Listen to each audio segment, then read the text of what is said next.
Steve Jobs built Apple with a kind of intensity that felt like gravity. People didn't just work near him, they got pulled into his orbit.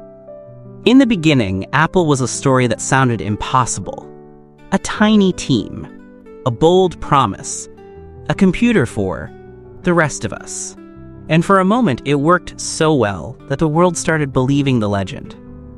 But legends have a weakness. They grow faster than the people inside them. By the mid-1980s, Apple wasn't a scrappy rebel anymore. It was a company with investors, deadlines, competitors, and fear. The board wanted stability.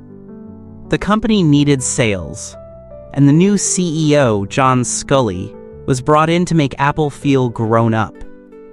Steve wanted the opposite. He wanted speed. He wanted risk. He wanted the future, even if it looked strange in the present. That difference became a collision. Inside Apple, the air started changing. The Lisa was expensive. The Macintosh was loved, but the numbers weren't as big as everyone hoped. Competitors were getting louder, and every room felt like someone was measuring the dream with a calculator. Steve's personality didn't help. He was brilliant, inspiring, and terrifying. He could make you feel like you were building history, and then look at your work like it was trash. He demanded impossible timelines. He pushed people until they either leveled up or burned out. To Steve, it was love. To everyone else, it was pressure with a smile. Meetings got tense. Deadlines got louder. And Steve started losing allies. Not because he was wrong about the future, but because he was hard to survive in the present. Then came the moment that still shocks founders today. In 1985, the board took power away from Steve Jobs. The man who helped start the company was pushed out of it. Imagine that. Walking out of your own dream. Watching other people sit in your chair. Hearing your name without your permission. No explosion. No final speech. Just a quiet exit from the company built on your fingerprints. For a while, Steve looked like a tragedy. A genius who flew too close to his own ego. A founder who couldn't share control. But here's what most people miss. Getting fired didn't end Steve's story. It split it in half. Because after Apple, Steve didn't collapse. He rebuilt. First, he built NXT, an elegant computer company that was too early for its time. The machines were beautiful, the software was powerful, the price was terrifying.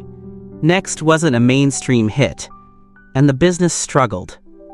But Next created something priceless, a foundation, a system, a philosophy, a way of building software that was cleaner, stronger, and more modern than Apple's aging approach. Steve didn't know it yet, but he was building the future Apple would eventually need to survive. At the same time, he made another decision that looked crazy. He bought a small animation studio. It wasn't famous, it wasn't safe. It was expensive, risky, and full of talent that needed space. That studio became Pixar. Pixar didn't become Pixar overnight either. It took years of failure, stress, rewrites, and near collapse. It took a team refusing to quit on stories that weren't working yet. And Pixar taught Steve a lesson Apple never could. Creativity needs patience. Teams need trust. And leadership isn't just pressure, it's timing. While Steve was learning, Apple was losing its identity. The company released too many products, too many confusing lines, too many versions of almost. The message got messy, the design felt uncertain, and the magic that used to feel obvious started fading. In the mid-1990s, Apple was in trouble. Real trouble. The kind where people inside the building start wondering if the company will still exist in a few years. Apple needed a new operating system. It needed a new direction. It needed a new heartbeat. They didn't call it a miracle, they called it an acquisition. In 1996, Apple bought NXT, and with that purchase, Steve Jobs walked back into the company that once removed him. At first, he wasn't the king. He was advising. He was helping. He was the guy in the corner with ideas. But you don't invite Steve Jobs into your house and expect him to whisper. The company was chaotic. Steve hated chaos, so he did what he always did when he saw a messy room. He cleaned it. In 1997, Steve became the interim CEO, and the first thing he did was not glamorous. He cut projects, teams, products, confusion.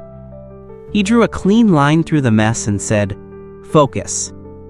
Then he simplified the entire company into one idea: 4 products. Consumer and Pro, desktop and portable. That's it. 1 table, 1 strategy, 1 story. And focus changed everything. Apple stopped trying to be everything for everyone. It started trying to be unforgettable for someone. He ended partnerships that diluted the brand. He killed projects that were interesting, but not essential. He forced the company to stop apologizing for what it wasn't. Then he changed the vibe. He made design matter again. He made packaging feel like a promise. He made the product feel like an experience. In 1998, the iMac arrived. Bright, simple, friendly. It wasn't just a machine. It was a signal. Apple was alive again. And once the signal was clear, the rhythm started. In 2001, the iPod arrived. 1,000 songs in your pocket. But more importantly, a reason the public wanted to trust Apple again. Then iTunes. Then the stores. Then the kind of loyalty that money can't buy. And then the iPhone. A product so disruptive, it didn't just change Apple, it changed human behavior. Think about that. The man who got fired for being too intense came back and led one of the most influential product runs in history. So what was the real difference? It wasn't just Steve. It was Steve after failure. The first Steve Jobs was a rocket. Fast, bright, unstable. The second Steve Jobs was still a rocket, but with guidance systems. He returned sharper, but also wiser. Still demanding, still obsessed with quality, but more aware that a company isn't a performance. It's a system. And here's the final twist. The thing that made his story famous wasn't the firing.